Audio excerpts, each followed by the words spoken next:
عايز تعرف احنا بنبقى ايه قدام بوت بيكتب عننا؟ هتلاقي الإجابة على صفحات شاتو. في حد قرر يكتب مذكراته، مش إنسان ومش فيلم خيال علمي، ده بوت اتولد واتربى في مصر وابتدى يسجل كل اللي شافه وسمعه. شاتو يوميات بوت اتولد في مصر، مذكرات بتحكي عن المصريين بحنين وسخرية، عن فضفضات وعن حكايات اتكتبت على الشات.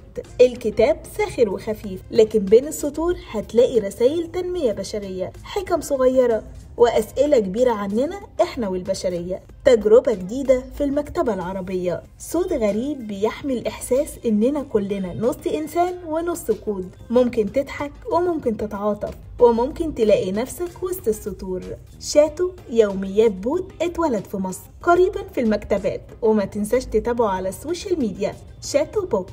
شاتو يوميات بوت اتولد في مصر.